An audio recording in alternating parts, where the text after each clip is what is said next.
श्री रामकृष्ण लीला प्रसंग स्वामी शारदानंद जी द्वारा लिखित पाठ संख्या 14। षष्ठ अध्याय बाल्यचरित तथा पितृवियोग। रामचांद जी का गोदान। शास्त्रों में इस प्रकार का उल्लेख है कि श्री राम श्री कृष्ण आदि अवतार पुरुषों के माता पिता को उनके जन्म से पूर्व तथा बाद में नाना प्रकार के दिव्य दर्शन मिलने के कारण वे अपने पुत्रों को देवताओं द्वारा सुरक्षित अनुभव करने के दूसरे ही क्षण अपत्य स्नेह से वशीभूत हो उस बात को भूल जाते थे और उनके पालन पोषण तथा रक्षण के निमित्त सदा व्यग्र हो उठते थे। श्री क्षुदीराम जी तथा उनकी सहधर्मिणी श्रीमती चंद्रा देवी के संबंध में भी यह बात कही जा सकती है, क्योंकि रूपवान पुत्र के मुख कमल को देखकर वे भी गया धाम के देव स्वप्न तथा शिव मंदिर के दिव्य दर्शन आदि अधिकांश बातें भूल गए थे और उनके यथार्थ पालन पोषण के लिए चिंतित हो नाना प्रकार की चेष्टाएं करने लगे। श्री क्षुदीराम जी के उपार्जनशील भांजे रामचांद जी के निकट मिदनापुर में पुत्र जन्म का समाचार भेजा गया। निर्धन मामा के घर में दूध के अभाव की संभावना को अनुभव करके उन्होंने एक दुधारू गाय वहां भेजकर श्री क्षुदीराम जी को उस चिंता से मुक्त किया। इस तरह नवजात शिशु के लिए जब जिस वस्तु की आवश्यकता होती थी तभी कहीं न कहीं से अचिंतनीय रूप से उनकी पूर्ति हो जाने पर भी श्री क्षुदीराम जी तथा चंद्रा देवी की चिंता दूर न हुई। इस प्रकार क्रमशः दिन बीतने लगे। गदाधर की मोहिनी शक्ति। इधर नवजात बालक में दूसरों के चित्त को आकर्षण करने की शक्ति नित्य प्रति वर्धित होकर जनक जननी पर अपना प्रभाव विस्तार कर ही वह शांत न हुई, अपितु परिवार वर्ग तथा पड़ोस की रमणियों पर भी वह धीरे धीरे अपना आधिपत्य स्थापन करने लगी। पड़ोस की महिलाएं अवसर मिलते ही प्रतिदिन श्रीमती चंद्रा देवी को देखने आती थीं और कारण पूछने पर कहती थीं, तुम्हारे पुत्र को नित्य देखने की इच्छा होती है, इसीलिए विवश होकर रोजाना पड़ता है। समीप के गांवों से आत्मीय महिलाएं उसी कारणवश श्री क्षुदीराम जी के निर्धन कुटीर में पहले की अपेक्षा बारंबार आने लगीं। इस प्रकार सभी के प्रेम और यत्न से सुखपूर्वक पालित होकर नवजात शिशु जब 5 महीने का हो गया तब उसके अन्नप्राशन का समय उपस्थित हुआ। अन्नप्राशन संस्कार के समय धर्मदास लाहा जी की सहायता। श्री क्षुदीराम जी ने अपनी सामर्थ्यानुसार ही पुत्र का अन्नप्राशन संस्कार करने का पहले निश्चय किया था।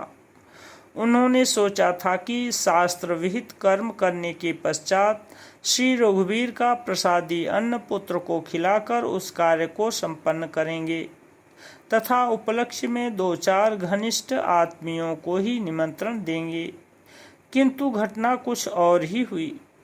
उनके परम मित्र गांव के जमींदार श्री धर्मदास लाहा जी की गुप्त प्रेरणा से गांव के प्रवीण ब्राह्मणों ने आकर उनसे पुत्र के अन्नप्राशन संस्कार के दिन उन्हें भोजन कराने के लिए विशेष आग्रह प्रकट किया।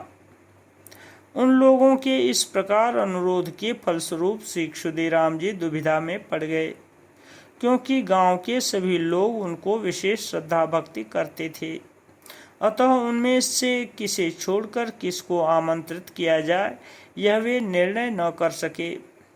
साथ ही सबको बुलाने की उनमें सामर्थ्य ही कहाँ थी। अतः श्री रघुवीर की जो इच्छा वही होगा, ऐसा निश्चय करके श्री धर्मदास जी के साथ परामर्श कर उस संबंध में निर्णय करने के लिए वे उनके समीप पहुँचे और अपने मित्र का अभिप्राय विदित हो जाने के कारण उस कार्य का भार उन्हीं को सौंप कर घर लौटे। आनंदित हो श्री धर्मदास जी ने अधिकांश खर्च का बोझ स्वयं अपने ऊपर लेकर उस कार्य की संपूर्ण व्यवस्था की तथा उसे सुसंपन्न किया। हमने सुना है कि गदाधर के अन्नप्राशन संस्कार के उपलक्ष्य में गांव के सभी ब्राह्मण तथा अन्यान्य जाति के लोग भी श्री क्षुदीराम जी के घर पर उपस्थित होकर श्री रघुवीर का प्रसाद पाकर परितृप्त हुए थे एवं उसी प्रकार परितृप्ति प्राप्त कर अनेक भिक्षुओं ने भी उनके पुत्र के लिए दीर्घ जीवन तथा मंगल कामना की थी। चंद्रा देवी की दिव्य दर्शन शक्ति का वर्तमान प्रकाश।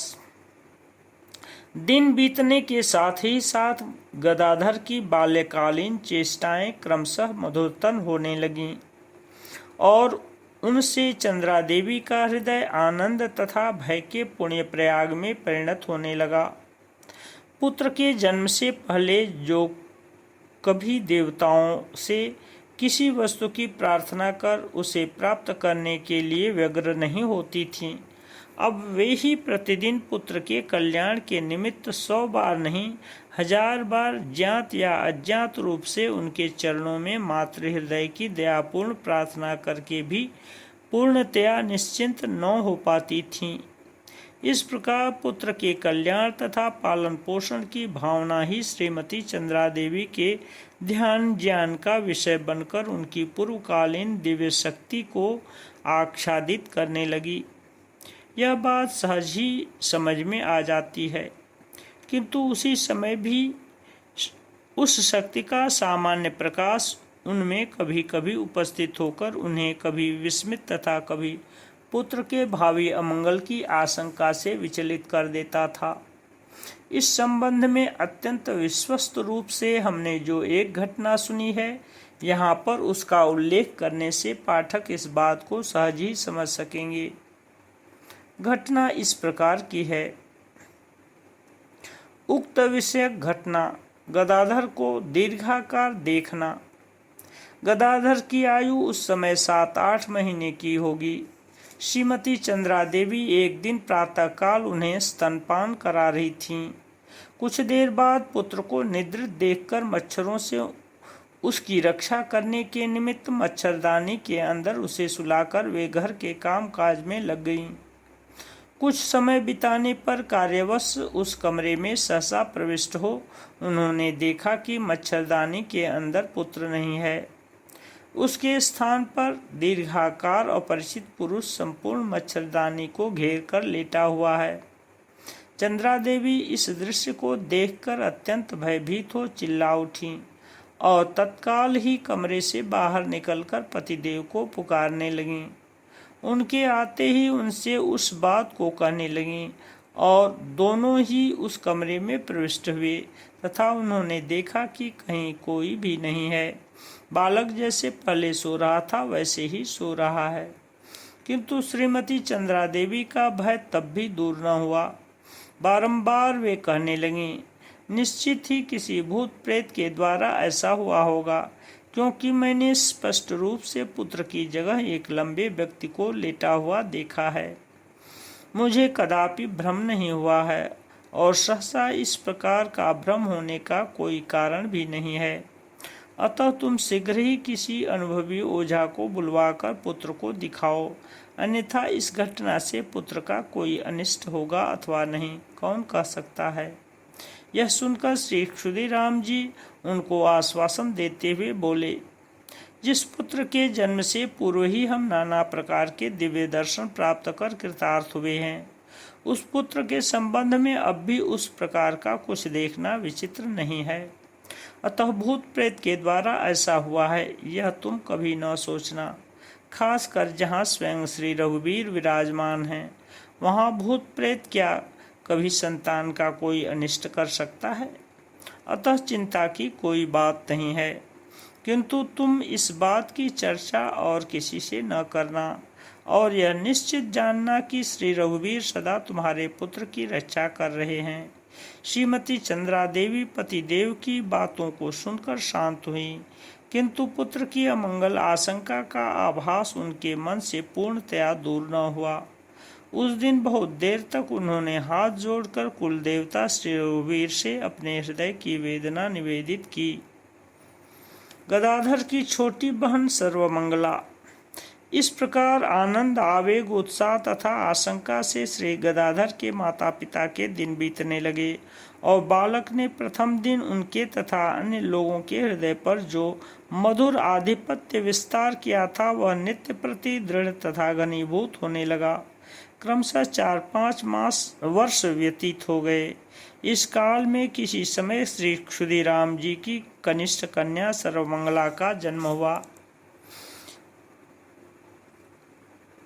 ओम शांति शांति शांति।